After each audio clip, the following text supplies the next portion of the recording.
When did you discover a hidden motive behind someone's tears that shook you to your core? Oh my god, I literally just found out the real reason Christine 19F started crying. I mean the actual underlying reason, not the BS she was shouting about the artisanal cheese platter. And I am sitting here, 77 years old, shaking so hard my AirPods almost fell out of my ears. I cannot believe the audacity. The sheer, terrifying, entitled audacity of some people. I'm Xavier Bailey, 77M. And if you had told me 5 years ago that I, a man who built his entire life around ensuring everyone else was comfortable, was going to be the central figure in a neighborhood drama so ridiculous it belongs on a TikTok compilation, I would have laughed. TBH, I've been trying to break free from this codependency thing, which means saying no and not immediately volunteering to pay for someone else's mistake. It's hard work, folks. I spent 70 years saying yes, dear, and now my spine is finally hardening, and apparently the universe decided to test it with a potluck from hell. The event was the annual summer solstice potluck hosted by Ann Perez, 40F, and her husband. Ann is a classic passive-aggressive friend. She's the type who sends you an email asking if you're attending, but the subject line is urgent. RSVP required for potluck liability waiver. You know. She's always fine, but only after she's made you feel vaguely guilty for 5 minutes first. I RSVP'd late, of course, because Ann's text message notification came through right when I was dealing with a massive issue with my 2018 Honda Civic. Long story short, the exhaust manifold decided to quit on a Tuesday at 11:47 a.m.,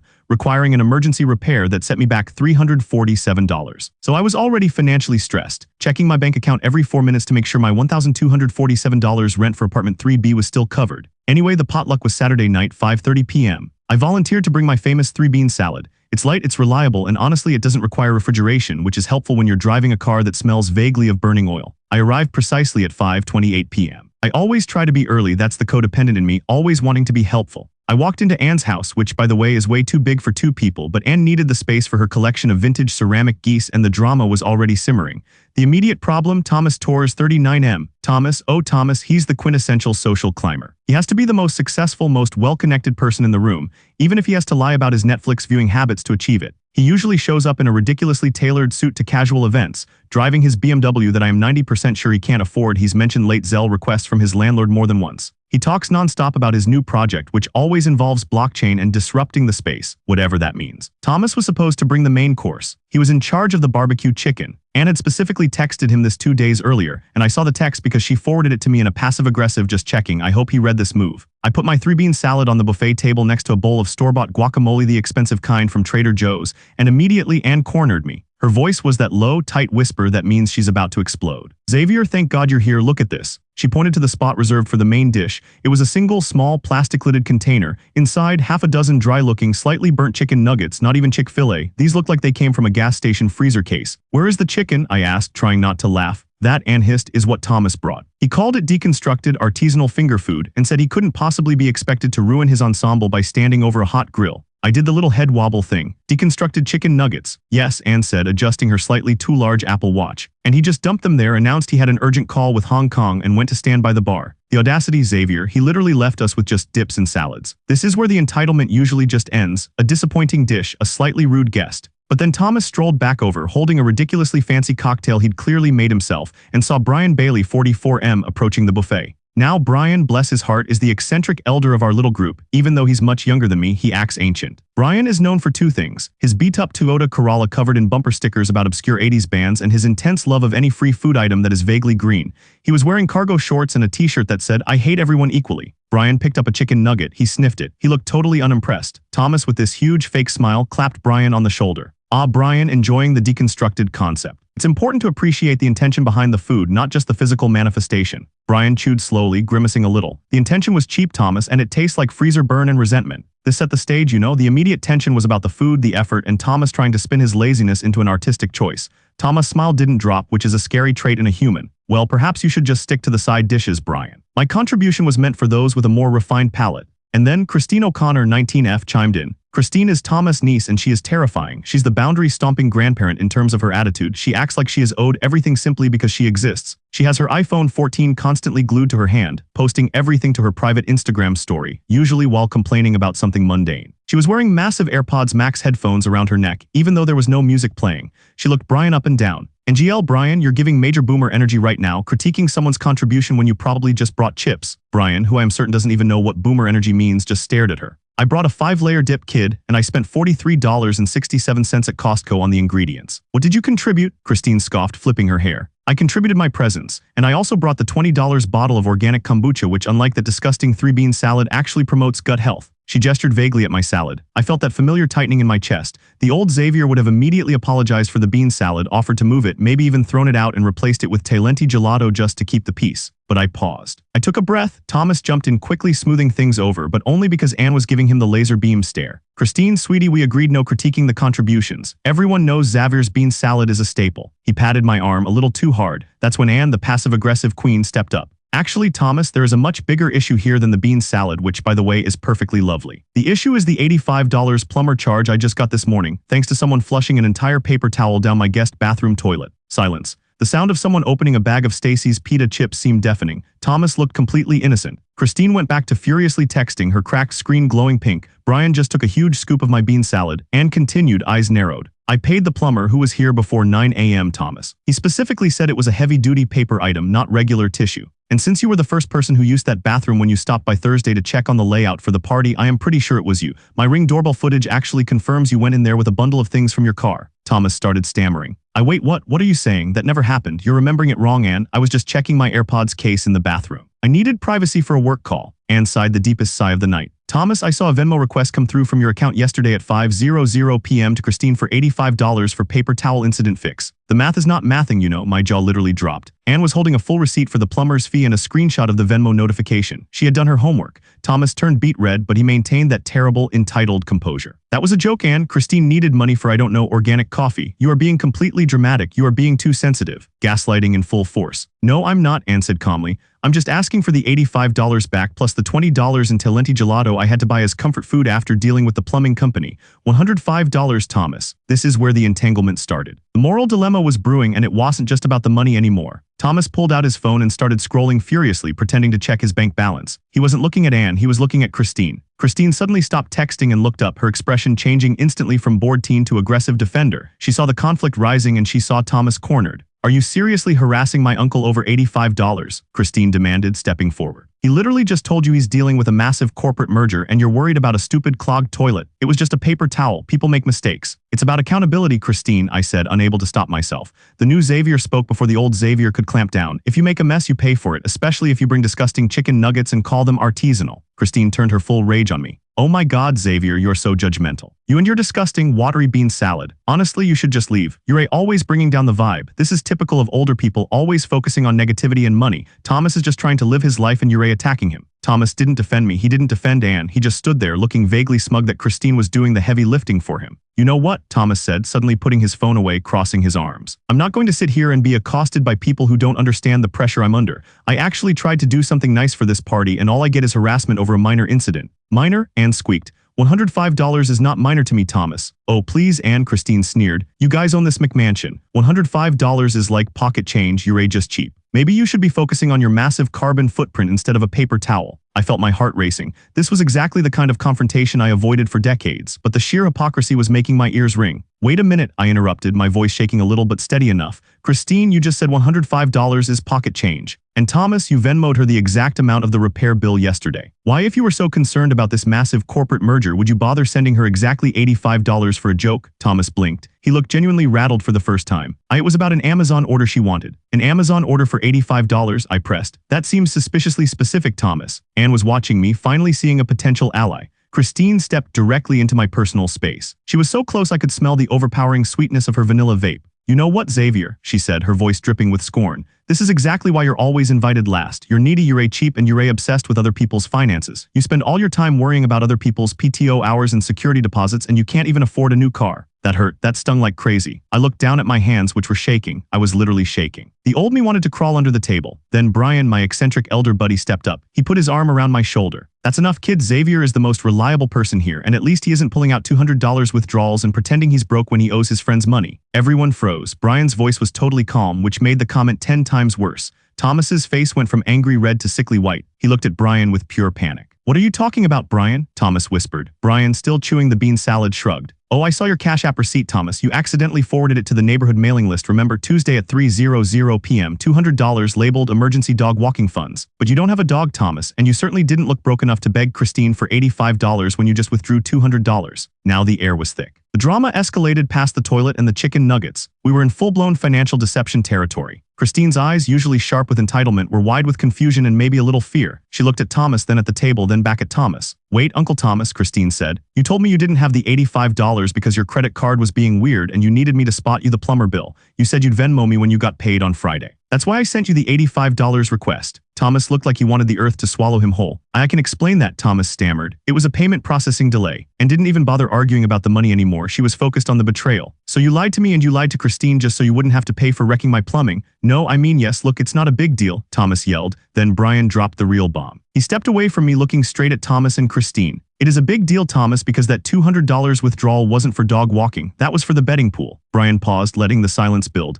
"The betting pool you set up with those guys from the gym about who could make Xavier cry first tonight." I stopped breathing. The tightness in my chest became a searing pain. I could literally feel my blood pressure skyrocket. "What?" I managed to choke out. Thomas stared at Brian, furious, panicked, defeated. "Brian, you absolute idiot, you keep your mouth shut." Christine, who had been completely silent since the Cash App reveal, suddenly burst into tears. Ugly crying, snot everywhere. Not because she was sad for me, but because the full weight of her entitlement and her uncle's cheap cruelty had landed on her 19-year-old brain, realizing she had defended a complete petty monster. "Oh my God," Christine sobbed, not looking at me but at Thomas. "The cheese plate. You told me to criticize the fancy cheese plate they bought at Whole Foods to see if I could get Anne to snap at you, but I went after Xavier's salad instead because I thought that would be faster. You bet on making him cry." I stood there, 77 years old, my stomach dropped to the floor, processing decades of codependency and people-pleasing that apparently had made me a target for entertainment. Thomas had bet on me. I looked at Thomas, who was now sweating profusely. I looked at Anne, who looked horrified but also a little validated about her initial assessment of Thomas. I looked at Brian, who was just standing there looking slightly sorry he had revealed the entire plan. The moral dilemma was huge. Do I forgive him and keep the peace, reverting back to the old Xavier? Or do I embrace this terrifying, new, boundary-setting version of myself and absolutely end this man right here in front of the guacamole?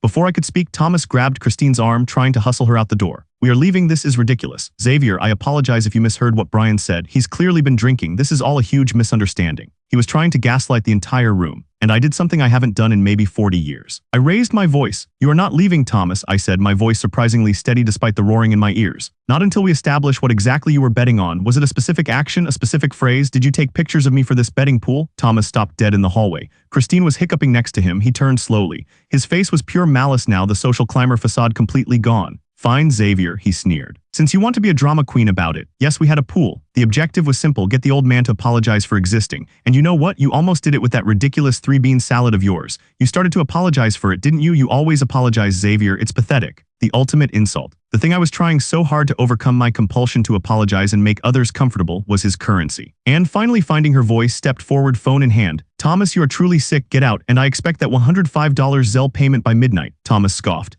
"And what if I don't?" Anne didn't answer. Instead, she turned to the rest of the silent, shocked neighbors who were now gathered around the doorway and then back to Thomas. "We're going to talk about the witness statements." Thomas looked confused. "Witness statements for what?" And then Anne smiled, that terrifying, passive-aggressive, victorious smile. "For the fact that you, Thomas Torres, just admitted to a group of 20 people that you engaged in an organized bullying scheme against a senior citizen involving financial transactions. We are going to determine who else was involved in that betting pool and exactly what pictures and texts exist regarding Xavier. Because Thomas, you just activated the neighborhood's official code of conduct, and NGL, I think you're about to lose a lot more than $105. Thomas stared at Anne, his bravado finally crumbling. He looked absolutely terrified. I was done, just done. I walked over to the buffet table, picked up my 3-bean salad, and walked right past Thomas and Christine, heading for the door. I didn't say a word. I didn't look back. I just needed air. I am typing this from my 2018 Honda Civic, parked 2 blocks away. I have 47 unread texts, mostly from Anne, some from Brian saying he's got my back, and one from Christine that just says, "I am so sorry I was a clown." But the sick feeling in my gut isn't just about the betrayal or the $200 bet. It's about the question that's now echoing in my head, the real moral dilemma that just surfaced. How do I get those witness statements and use them to completely destroy Thomas' social climbing reputation without reverting back to the codependent, people-pleasing man they all bet on? And more importantly, if Thomas was willing to bet on me crying, what exactly did he do to Anne to get that $85 plumber fee first? And who the hell else was in that betting pool? I need to know. I need every single detail. Tell me, Reddit, what do I do with the fact that Christine just texted me this? "Xavier, he told me the bet wasn't just about crying. It was about stealing the recipe too. He was going to claim your bean salad as his own." I am speechless. They were going to steal my 3-bean salad recipe. I cannot. I'm literally going back in. BRB. I need the full transcript of this conversation. This is not over. I'm literally still parked 2 blocks away, staring at my reflection in the Civic's rearview mirror. I look like a startled garden gnome who just discovered arson. My hand is still shaking so badly I almost dropped the remaining 3-bean salad container on the floor mat. That text from Christine. "Xavier, he told me the bet wasn't just about crying. It was about stealing the recipe too. He was going to claim your bean salad as his own." I read it 4 times, my 3-bean salad. And why legacy? That's somehow worse than the crying bet. The crying bet was cruel, but stealing the recipe, that's sacrilege, that's cultural appropriation of legumes. I just took a deep breath. The old Xavier would drive straight home, block Thomas, and cry quietly while eating low-sodium chicken noodle soup. The new Xavier, the one whose spine is finally hardening after 77 years. He puts the car in drive and heads straight back to the McMansion. I need the witness statements. And mention the code of conduct. I need the $200 proof. I need the full documented humiliation of Thomas Torres. Not because I am petty though, TBH, maybe a little, but because if I don't follow through I will revert. I will apologize for being upset. I will buy Thomas a conciliatory gift basket. No, not this time. I pull back up to Anne's house. The party is definitely over, at least the fun part. There are maybe 6 cars left instead of 20. I walk straight through the front door. It's unlocked. The air inside is thick with the smell of passive-aggressive victory and stale chicken nuggets. And 40F is sitting at her ridiculously large granite kitchen island, surrounded by receipts, her laptop open and her phone face up. Brian 44M is standing next to her, looking like a surprisingly effective bodyguard, still wearing the I hate everyone equally shirt. Anne looks up, eyes bright. Xavier, you came back. I was just about to text you a 20-page transcript of everything that's happened in the last 3 minutes. Brian offers me a plastic cup of lukewarm water. We're documenting X full surveillance mode. Anne is a terrifying machine when motivated by plumbing fees. I put the bean salad container down next to a very expensive bottle of unopened Pinot Noir. I need to know everything. The recipe, the $200, the code of conduct. I need facts, Anne. I need evidence to feel justified in what I am about to do, which is obliterate Thomas Torres' reputation. Anne clapped her hands together, a terrifying sound. My man, okay, sit down, we have been busy. Thomas and Christine are gone, obviously. They fled when I mentioned the code of conduct. What is the code of conduct? I ask, pulling up a bar stool. It's our neighborhood HOA's internal agreement, Anne explains, pulling up a PDF on her laptop. It primarily covers noise violations and fence heights, but Section 4, Subsection C covers egregious neighborly behavior, including but not limited to documented harassment, targeted bullying, or organized defamation of character, especially toward vulnerable persons or senior citizens. You, Xavier, are the only senior citizen in the immediate area. Thomas betting $200 to make you cry qualifies as all 3. I stare at the PDF. It's written in dense, HOA-approved lawyer speak. It is glorious. But does the HOA actually care? They care about lawsuits, Brian chipped in. If you document this well enough and send a certified letter, they have to respond. If they don't and you sue Thomas for harassment, they could be roped in for negligence. They hate that. Okay, so the witness statements. I need to focus. Anne pulls out her phone, clicking through texts. Everyone is appalled, everyone. Except maybe that couple who always brings the awful potato salad. They're a neutral. But I have texts from 5 people confirming Thomas admitted to the betting pool and 2 people, the Larsons, confirming they overheard him talking about the $200 withdrawal for the Xavier Fund last Tuesday. She pulls up a screenshot. It's a group text where a neighbor named Brenda, who I barely know, writes, I literally cannot believe Thomas. I'm happy to write a statement confirming I saw him openly mocking Xavier's 3-bean salad and calling it peasant food before he was even invited. I clutch my chest. Peasant food, the audacity never ends. And did Thomas actually steal money from Christine regarding the plumbing? I ask. Anne nods, eyes narrowed. Yes, I confirmed with Christine's mom, my second cousin. Awkward that Christine transferred Thomas $85 to cover a work emergency on Friday. Thomas then used the Cash App screenshot that Brian conveniently received to prove he was liquid enough for the $200 bet, but then he told me he was broke and couldn't pay the $105 plumbing bill. He was using the money flow to disguise the bet and avoid his debt. It's like a micro-Ponzi scheme but with toilet clogs. This is when the guilt hits me. I feel sick that Thomas played Christine even if she was terrible to me. That's textbook emotional manipulation. And the recipe thing? I ask, my voice quieter now. Anne sighed. Christine's follow-up text confirms it. Thomas was initially going to use the bet as a way to get you upset enough to storm off, grab your 3-bean salad, and then he was going to take the credit for it on social media. He wanted to claim he invented a modern, deconstructed version of it for his next networking event. I stare at the bean salad. It's a very simple, classic recipe. The idea of Thomas Torres presenting my work as his own, probably wearing an apron and talking about blockchain, makes my teeth hurt. Okay, I say, standing up. I need copies of all of this, all texts, all screenshots, the HOA document. I'm going home to sleep, but tomorrow I'm building a case. Brian slaps me on the back. Good X, don't apologize for demanding what's right. That's the old codependent stuff. This is called justice. I leave Anne's house feeling both exhausted and strangely energized. I didn't apologize for existing. I didn't even apologize for leaving my dirty bean salad container there. This is growth. 2 days later, Monday morning. I literally couldn't sleep all weekend. I spent Sunday transferring every piece of evidence Anne sent me, 47 screenshots, 2 HOA PDFs, and 3 voice memos, onto a giant shared drive labeled Operation Bean Salad Justice. I also stress ate half a pound of store-brand pretzel sticks. Monday morning, I go to work. I am an administrative assistant. Lots of scheduling and low-level accounting. Very boring, and I feel like I'm walking around with a secret nuclear weapon in my briefcase. The first thing I did when I got to my desk was block Thomas Torres and Christine O'Connor on every single platform, including LinkedIn. I know Thomas probably doesn't check LinkedIn, but I felt empowered. Then I got a text from Anne. ANN, I just got a Zelle from Thomas. $105, no memo, just the money. He's panicking. My stomach does a weird flip. Part of me thinks great, money issue solved. Maybe I should just let the rest go. The old Xavier whispering sweet codependent nonsense. But then I remember the betting pool, the $200, the humiliation, the fact that he saw me as a target, not a person. I text Ann back, Xavier, receipt received. But the moral debt remains. Send the HOA letter, Ann. We have to follow through. Ann sends back the gif of a cat giving a thumbs up. The rest of Monday is agonizing. I am waiting for the hammer to drop. I feel like I am in a messy middle where the confrontation is over but the consequence hasn't landed yet. Update Tuesday afternoon. I'm back because you will not believe the sheer audacity. Remember, Thomas is a social climber, right? He thrives on perception. And being passive-aggressive royalty knew exactly how to hit him where it hurt, his professional network. The HOA letter went out certified mail yesterday. Ann is very efficient. But Ann, being Ann, also knew the HOA is slow. So she implemented phase 2, the professional reputational damage. Ann works in tech and she's on several local professional boards that Thomas desperately wants to join. She didn't post anything outright accusing him. No, that would be too direct. Instead, Ann posted on her professional profile a very carefully worded, seemingly philosophical update. Ann Perez, 40F, feeling grateful for friends who prioritize integrity and kindness. TBH, it's shocking how often I encounter people willing to sacrifice basic ethics and target the vulnerable for a few dollars and a cheap laugh. PSA, be careful who you trust in networking circles. Character is revealed not by what someone brings to a potluck but by whether they pay the plumber. This is classic Ann, vague enough to be deniable, specific enough to be devastating. Within 2 hours, Thomas had messaged Ann. I know this because Ann forwarded me the entire transcript of their conversation. Thomas, Ann, I saw your post. What is this about? Is this aimed at me? ANN, Thomas, I don't know what you are talking about. It's just a general observation about the current business climate. Thomas, it's extremely unprofessional. You know I have applications pending with the Downtown Business Collective. You are jeopardizing my career. ANN, Thomas, your actions jeopardize your career. If you are concerned about your reputation, perhaps you should reflect on why an innocuous post about ethics caused you such distress. Thomas, this is about Xavier, isn't it? I paid the $105. What more do you want? ANN, Thomas, the issue was never the $105. The issue was the documented pattern of lying, financial manipulation against your own niece, and the organized harassment of a senior citizen for sport. The HOA has received correspondence regarding Section 4, subsection C. Thomas, you sent the HOA a letter, and this is insane. I will lose my lease. I will lose my networking contacts. I already apologized. ANN, you did not apologize, Thomas. You gaslit me, you lied to Christine, and you tried to walk out when you were confronted. Xavier deserves an explicit, documented apology for the betting pool, the humiliation, and the attempted theft of his bean salad recipe.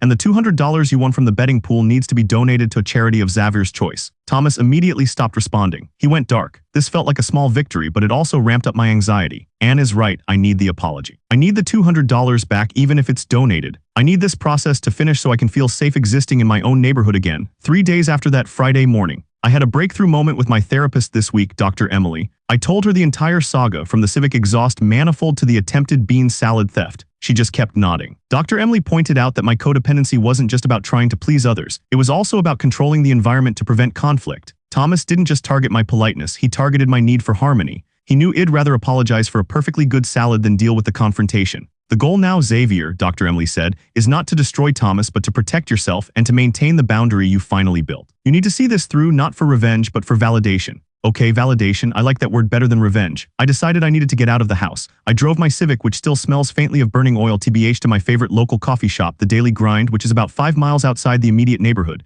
And guess who was there? Thomas. He was sitting at a small table alone, trying to look busy on his laptop, but clearly just scrolling. He was wearing the same ridiculous tailored jacket. I froze in the doorway, clutching my reusable coffee cup. The old Xavier would have immediately turned around, maybe even run out the back door. The new Xavier walks straight to the counter, orders a medium Americano black because I am hardcore now, and ignores him completely, but Thomas saw me and he stood up. Xavier, he said, his voice low and urgent. Can we talk for a minute, please? I grabbed my coffee, turned, and just stared at him. I literally just stared, no apology, no sorry to bother you, no flinching. Thomas looked visibly uncomfortable. He lost his social edge completely without an audience. Look, he stammered, running a hand through his aggressively styled hair. I know Anna's trying to ruin me. I paid her back. I shouldn't have done that thing with the plumbing. It was stupid. But this HOA thing is too much. You know how important this neighborhood is to my professional trajectory. You have to tell Ann to stop. He actually sounded pathetic. Thomas, I said, and my voice was so calm it surprised even me. I don't control Ann, I control my own decisions. Then decide to forgive me, he begged. It was just a stupid joke, Xavier, the bet, it was just locker room talk. Everyone does that. No, Thomas, I said, shaking my head.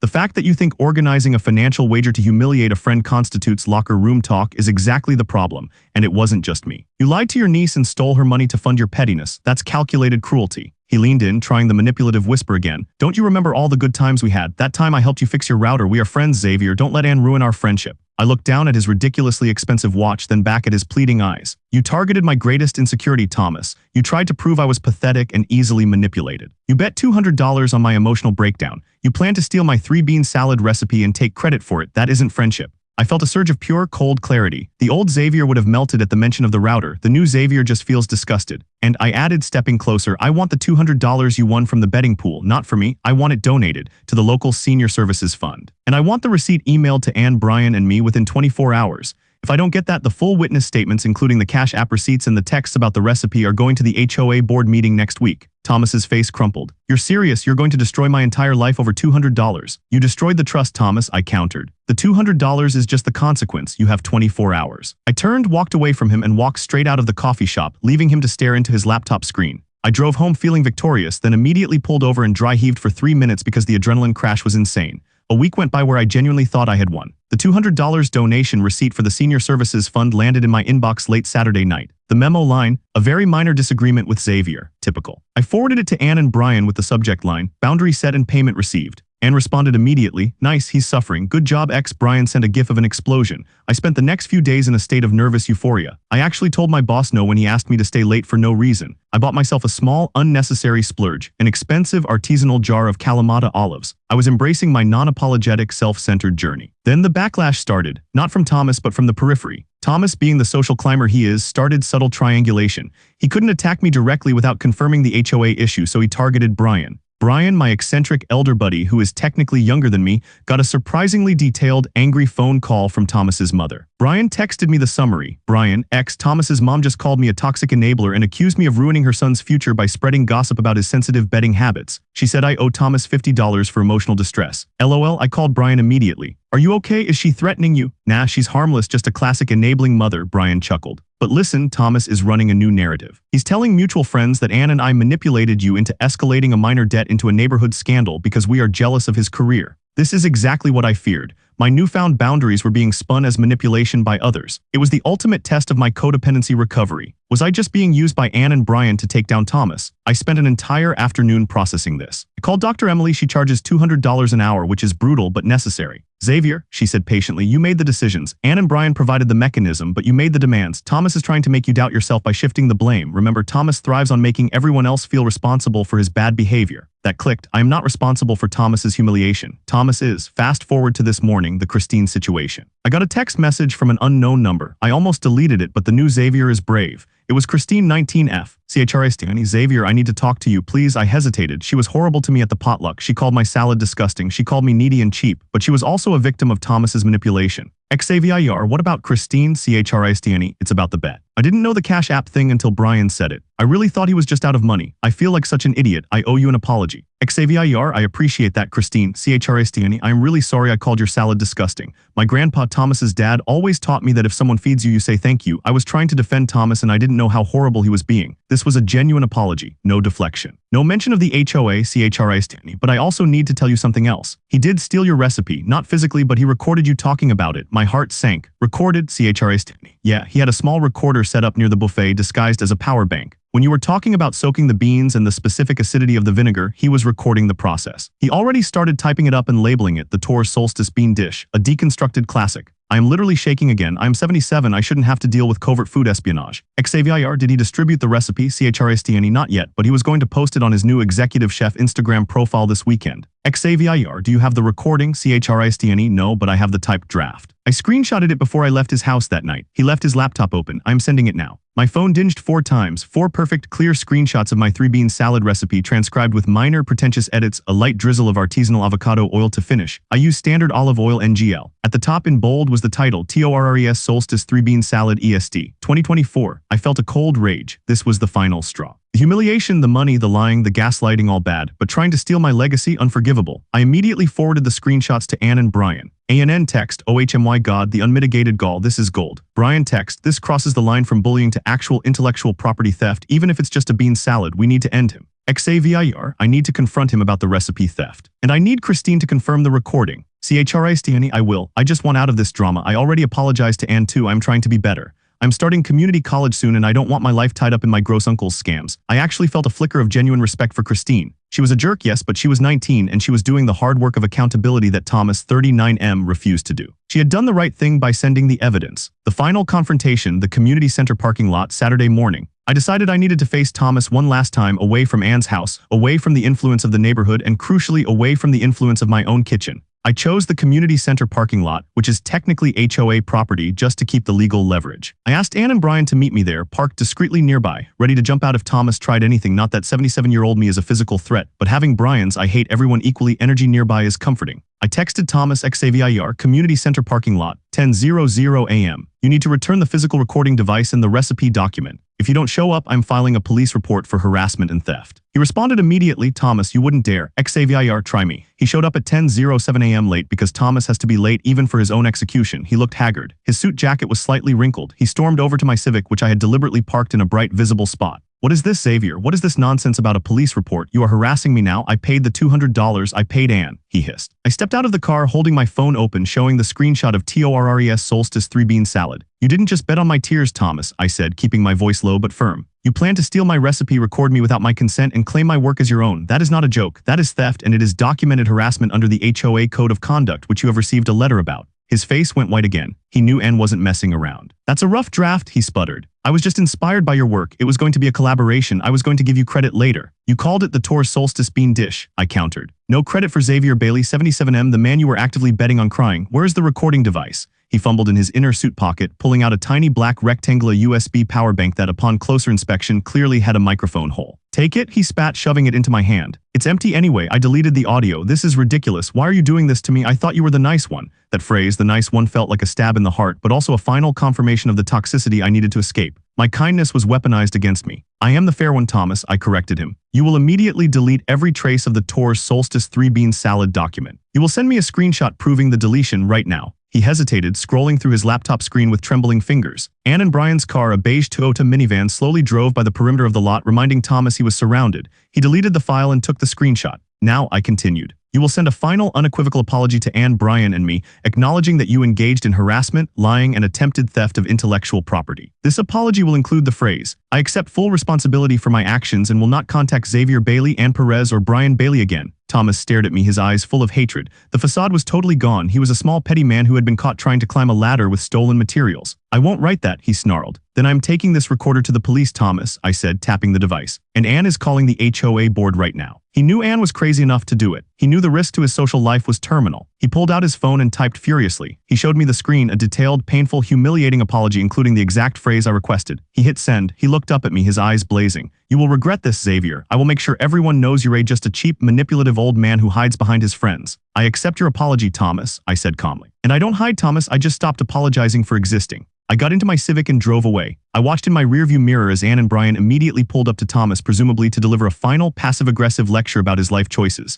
6 months later, so here is where we are now. It's early winter. The potluck is a distant yet defining memory. My life is messy but clean. Thomas TORRES 39M gone. The HOA leveraged the witness statements and the documented Cash App transfers, which they viewed as fraudulent neighborhood activity, to put significant pressure on his landlord. He couldn't handle the social fallout after Anne's professional shaming. He moved 3 states away, ostensibly for a massive new opportunity in decentralized finance. But Brian confirms he's working as an executive assistant at a regional insurance brokerage. His social media is dark. He is a ghost. Justice served, TBH. ANNPERZ40F. She is terrifying and wonderful. She and I are much closer now. She refers to me as her honorary battle grandfather. She insists I bring my 3-bean salad to every gathering, and she now has a large placard printed that reads, Xavier Bailey's award-winning 3-bean salad. Do not mock. Do not steal. Recipe is protected intellectual property. She even paid for the printing. I still find her vaguely exhausting, but she is fiercely loyal. Brian Bailey, 44M. Brian and I now regularly watch obscure 80s band documentaries together. He keeps checking in, reminding me that I am capable of confrontation. He's my weird, younger accountability partner. He never apologized for the fact that he was part of the original betting pool crew, only because he claimed he joined the pool just to monitor Thomas. But NGL, I think he just likes free money. I let it go. It's part of the messy middle. CHRISTNE O'Connor, 19F. This is the biggest surprise. Christine started community college and is now studying social work. She apologized repeatedly, genuinely. She asked me out for coffee a month ago and we talked for 2 hours. She admitted she grew up thinking entitlement was a personality trait and seeing her uncle crash and burn over something so petty was a huge wake-up call. She actually asked me for advice on dealing with manipulative people. I told her the first step is buying your own expensive olives. I am actually quite proud of her growth. She is still annoying, but the good kind of annoying. Xavier Bailey 77M. I am still dealing with my codependency, obviously. It doesn't disappear overnight. Last week, I almost apologized to the barista for ordering my coffee black, but I didn't. I paid for my car repair. The Civic is still chugging along without checking my bank account every 4 minutes first. I am actively dating again, just dinner and movie, nothing serious. I am learning that setting boundaries doesn't make me mean or difficult, it makes me safe. I haven't apologized unnecessarily in 3 months. That's my biggest victory. The moral dilemma was huge. How do you destroy someone's reputation without becoming the person they accused you of being mean, cheap, and manipulative? The answer I realized is documentation. I didn't have to be mean. Anne and Brian did the heavy lifting, NGL, but I just had to be firm and stick to the facts. Thomas' reputation wasn't destroyed by me. It was destroyed by the evidence of his own entitlement and cruelty. I merely presented the receipts. I still think about the bet sometimes. The fact that Thomas saw me, the man who spent 70 years trying to make everyone comfortable, as an easy target for entertainment and profit. It hurts, but yesterday Christine sent me a picture of her attempt at making the 3-bean salad. She used the artisanal avocado oil, which is wrong, but she tried. She messaged, "I am using the original recipe, Xavier. It is protected. Thank you for the bean salad." I laughed out loud. I am 77 years old, my car still needs a tune-up, and I am eating expensive olives. I have terrible friends who are fiercely loyal and one former enemy who is trying to be a decent human being. I'm okay. I'm more than okay. I finally learned how to say no, and I learned that saying no is not the beginning of a fight but the end of a manipulation. The old Xavier would have just let Thomas win the bet and the recipe. The new Xavier has official HOA documentation proving he is not to be messed with, and honestly that feels pretty damn good. We'll update if Thomas ever tries to crawl back into the neighborhood. Knowing him, he probably will, but he'll be ready this time. He'll have the witness statements printed and laminated.